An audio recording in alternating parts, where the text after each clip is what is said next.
Inflammatory myopathies. Part 2. Polymyositis. Polymyositis is an idiopathic inflammatory myopathy.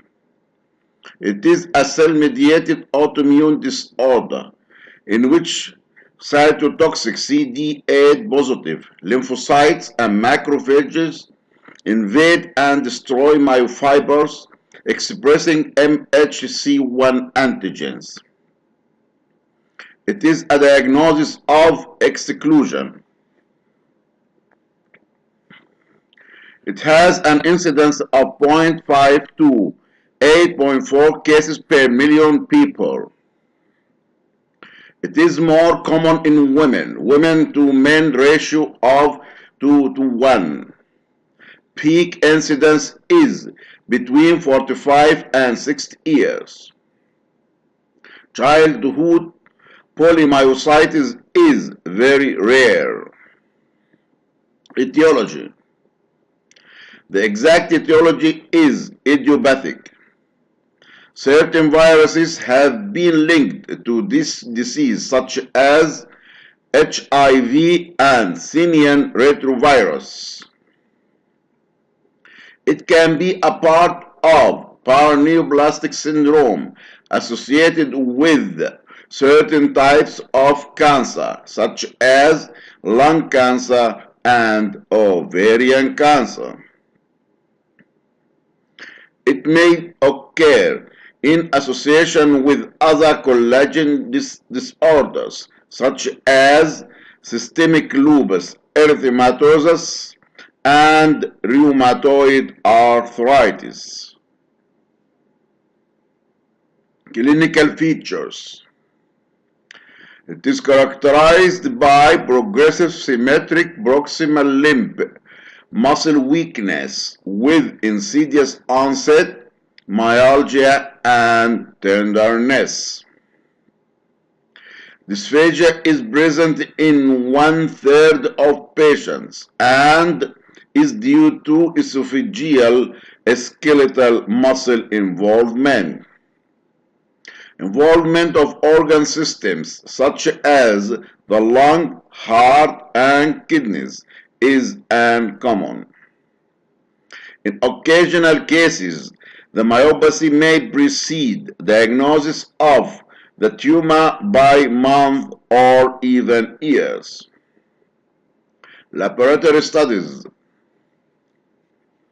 There are elevated muscle enzymes such as creatine phosphokinase, CPK, and aldolase, ranging from 5 to 50 times the reference range. These enzymes are non-specific markers of muscle damage. Antibodies may be detected in the serum, including antinuclear antibodies, ANA, in about 30%, but it is not necessary for diagnosis. Myositis-specific antibodies, such as antitransfer RNA. Antitransfer RNA antibodies include Jo1 and Mi2 antibodies. Anti-Jo1 autoantibodies are associated with antisynthetase syndrome that may manifest as idiopathic inflammatory myopathy, interstitial lung disease, non-erosive arthritis, Raynaud's phenomenon, fever, and or mechanic's hand. Signal recognition particle antibodies, SRP, in approximately 4%, which are associated with acute onset of severe weakness, increased incidence of cardiac enzymes, cardiac involvement, and higher mortality rates.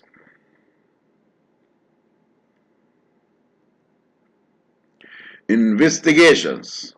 MRI can demonstrate areas of muscle inflammation, edema with active myositis, fibrosis, and calcification.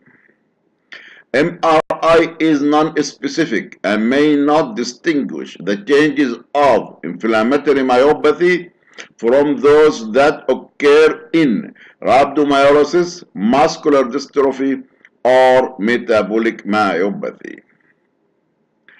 Electromyography EMG shows myopathic changes, what is called irritable myopathy. EMG and MRI are helpful in localizing and selecting an appropriate muscle group for a muscle biopsy and monitoring therapy. In comparison to healthy and patient with neuropathy, EMG shows short duration, low voltage polyphasic motor unit action potentials with spontaneous fibrillation activity, what is called irritable myopathy. MRI helps identify and thus aids the management of patients with autoimmune myopathy so that it has been incorporated into contemporary diagnostic criteria for autoimmune myopathies. In T1 weighted images, fat is bright and muscle is dark. Increased signal intensity within muscle tissue is consistent with the presence of muscle necrosis, degeneration, and/or inflammation. The long arrow indicates the inflamed left vastus lateralis muscle. The short dark arrow shows a bright rim around the left biceps femoris muscle, which is consistent with fascial inflammation. So, EMG and MRI are helpful in localizing and selecting an appropriate muscle group for a muscle biopsy and monitoring therapy. Microscopic features. Myopathic features. Prominent endomysial inflammatory infiltrates composed predominantly of T lymphocytes and macrophages. T lymphocytes also surround and invade non-necrotic myofibers. Inflammatory infiltrates can be small and multifocal. Evidence of myofiber necrosis, phagocytosis, and regeneration. Polymyositis is characterized by endomysial inflammatory infiltrates.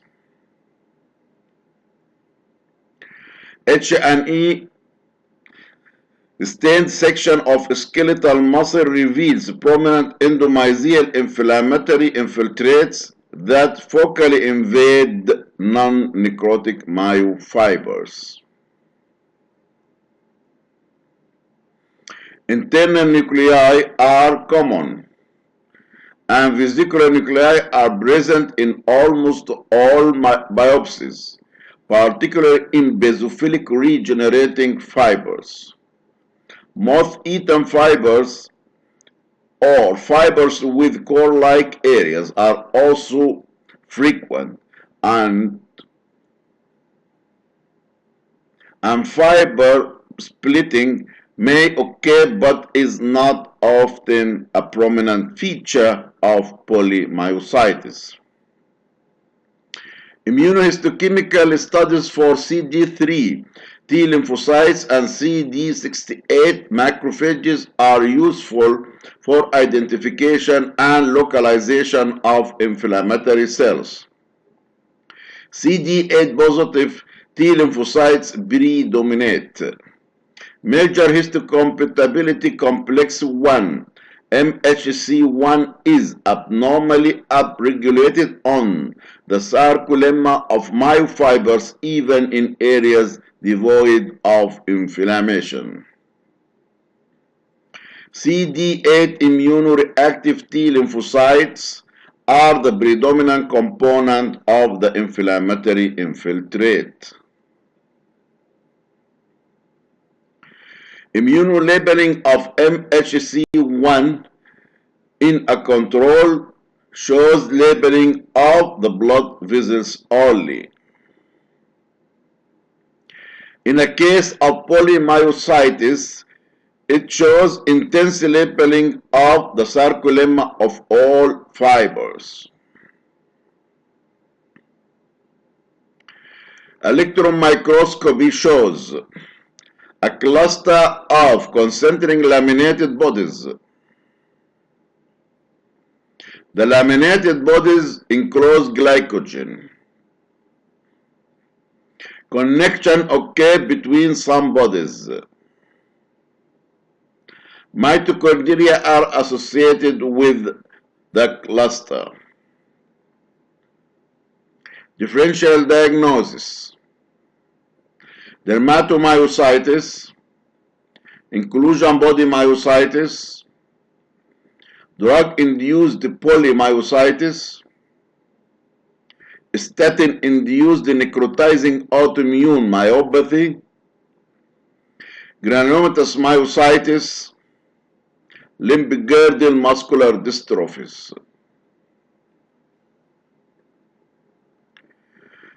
Polymyositis versus dermatomyositis. Polymyositis is not associated with skin manifestation. It does not show perivascular myofiber atrophy, reduced numbers of capillaries, thickened blood vessels, or endothelial tubulo-reticular inclusions. That is features of dermatomyositis. Ultrastructurally, polymyositis shows clusters of concentric laminated bodies. The risk of malignancy associated with dermatomyositis is very high, up to 30%, while the risk of cancer associated with polymyositis is smaller, about 10%. Polymyositis is believed to be T cell mediated, whereas dermatomyositis is thought to be predominantly mediated by humoral factors. Polymyositis shows CD8 immunoreactive T lymphocytes, while dermatomyositis shows CD4 immunoreactive T lymphocytes. Polymyositis is rare in children, and the childhood form of dermatomyositis, what is called juvenile dermatomyositis, is a separate condition. Inclusion body myositis. The patient shows more insidious onset of proximal leg and distal arm weakness with marked asymmetry. Dysphagia is present in a majority of patients. In addition to the myopathic changes, EMG shows superimposed peripheral neuropathy. It shows rimmed vacuoles and ragged red areas stained by Gomori trichrome. It shows intracellular amyloid deposits Congo red positive.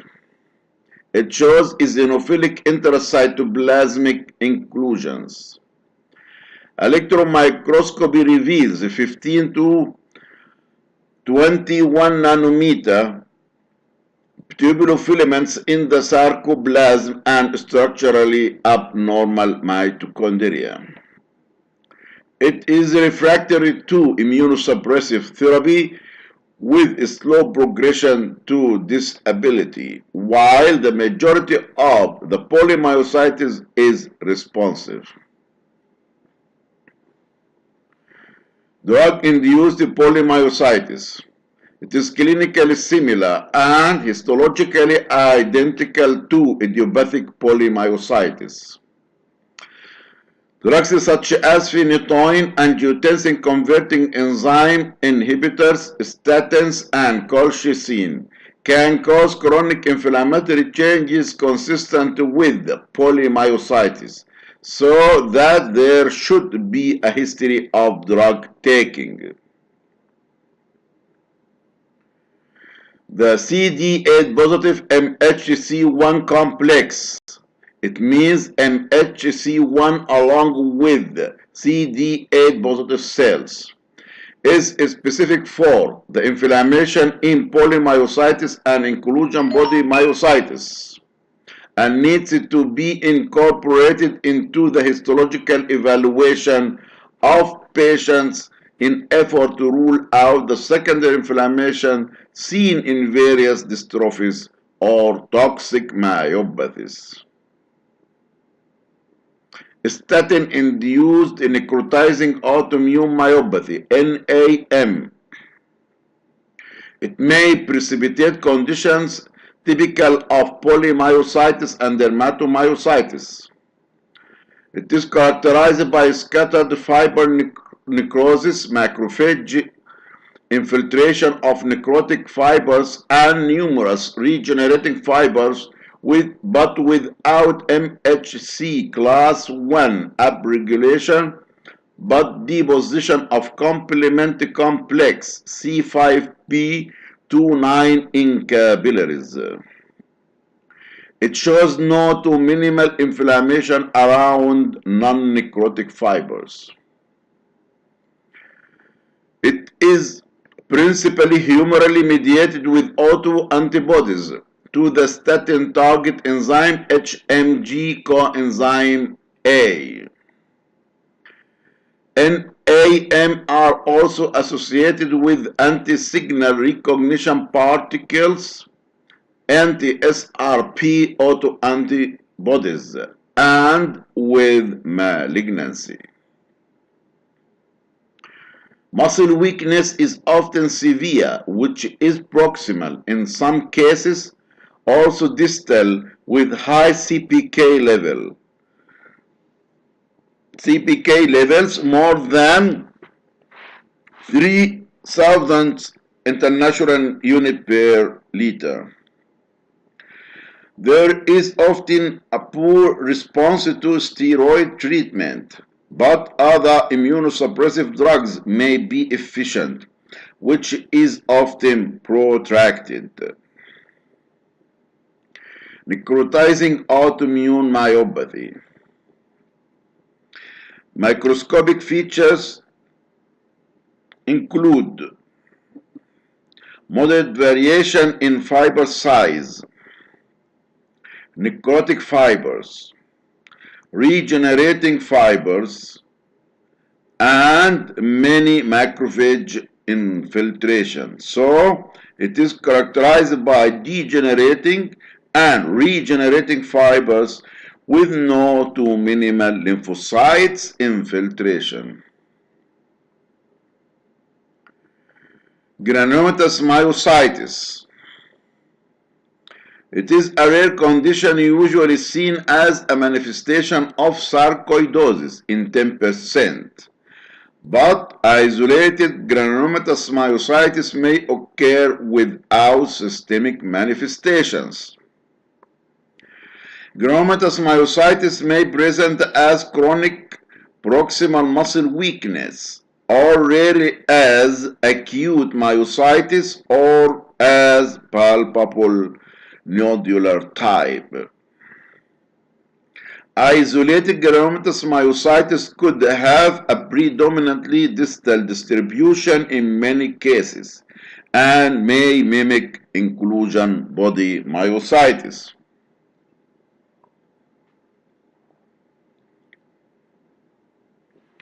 Both conditions affect adults and elderly men and women. Granulomatous myositis is not a CD8 positive MHC1 complex lesion, but it is a macrophage helper T cell clustering and HLA CD4 complex lesion.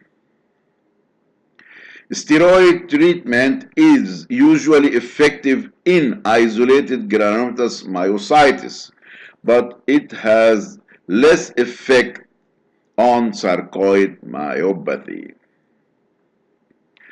Granulomas may also be found in muscle in infection, trichinosis, Crohn's disease, graft versus host disease, lymphoma, and other conditions. Microscopically, the well-demarcated non-caseating epithelioid granulomas may be found in the endomysium or perimysium along with mononuclear inflammatory cell infiltration, obliterating normal muscle architecture. There are patchy non-specific myopathic features with fiber size variability, internalized nuclei in muscle fibers, muscle fiber necrosis and regeneration, fat infiltration, and increased connective tissue.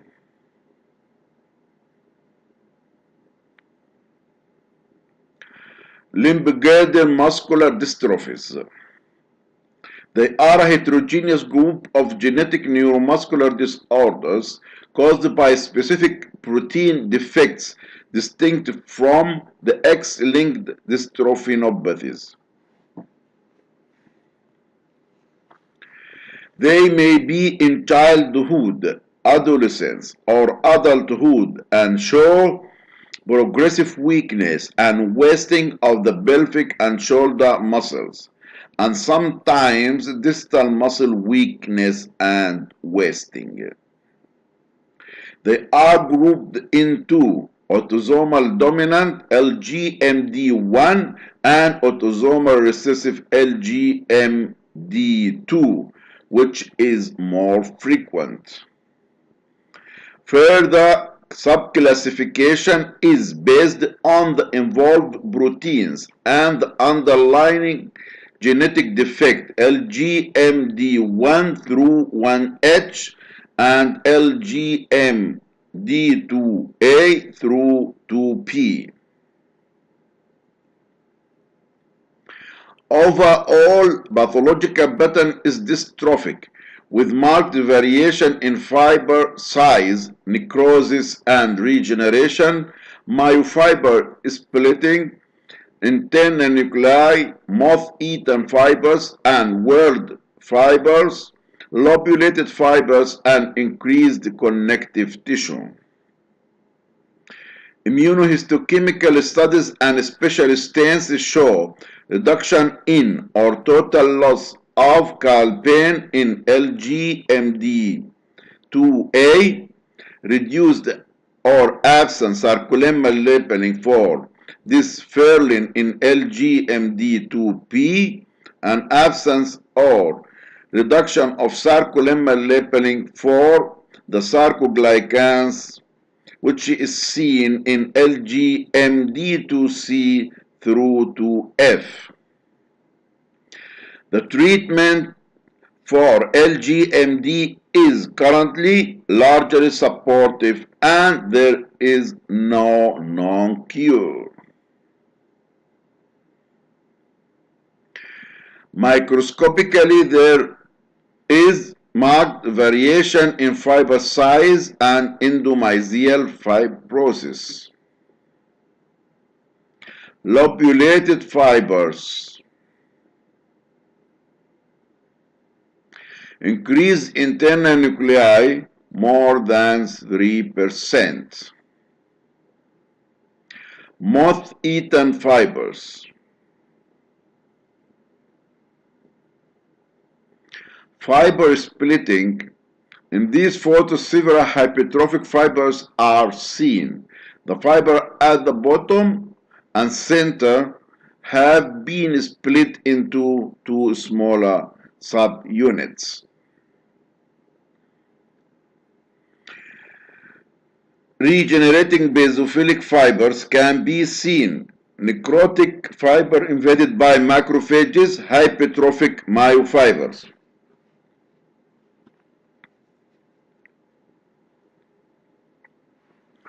Whorled fiber,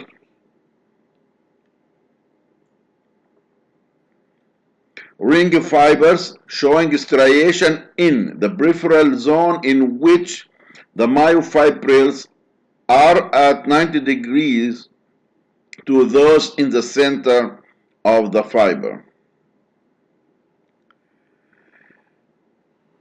Eosinophysis can be seen in a case of limbic-girdle dystrophy with a defect in the calpain 3 gene, LGMD2A.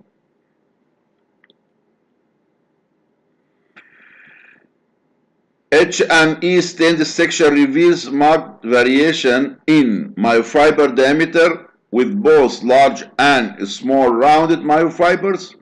There is increased endomysial connective tissue and fatty replacement, what is called end-stage muscle. All the previous microscopic features are non-specific myopathic changes, so we need specific immunohistochemical studies and special stains.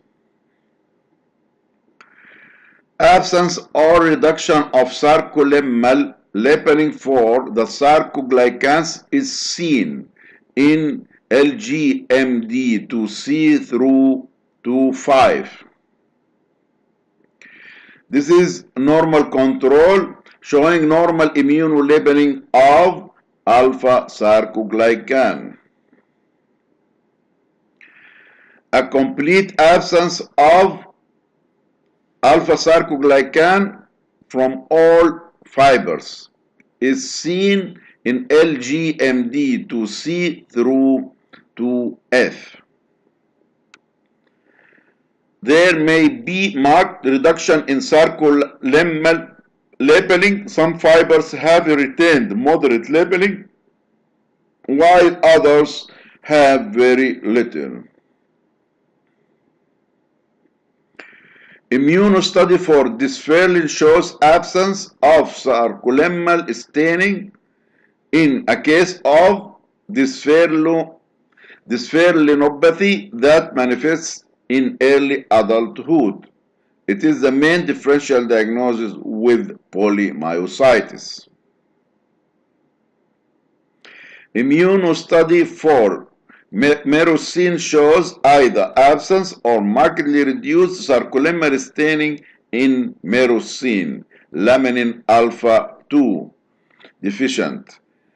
It is called merosine deficient congenital muscular dystrophy that occurs since birth. In electron microscopy, filamentous body at the periphery of fiber, infrequent non-specific finding. It is surrounded by mitochondria. The filamentous bodies are often seen in carriers of Duchenne dystrophy. Polymyositis is a diagnosis of exclusion. The most important keywords are: polymyositis is a diagnosis of exclusion. Treatment and prognosis. The majority of cases responded to corticosteroid therapy. Other immunosuppressive agents such as azathioprine, cyclophosphamide, cyclosporine may be used in patients unresponsive to corticosteroids. The patients need supportive and rehabilitative care. Prognosis is generally favorable with the advent of modern therapy. However, recovery may be slow and incomplete in about 30%. Conclusion: polymyositis is a CD8 positive MHC1 complex lesion. The pathological findings of polymyositis are non-specific and may mimic many other myopathies. So, it is a diagnosis of exclusion and needs further investigations such as immunohistochemistry and electron microscopy. The CD8 positive MHC1 complex, it means MHC1 along with CD8 positive cells, is specific for the inflammation in polymyositis and inclusion body myositis and needs to be incorporated into the histological evaluation in an effort to rule out the secondary inflammation seen in various dystrophies or toxic myopathies, that is, non-immune myopathies. In 10% of adults, there is an association with the development of malignancies, so that the screening for malignancy is recommended every 6 months for 4 years. The prognosis is generally favorable with the advent of modern therapy. Thank you, and wait for the third part and last part, inclusion body myositis.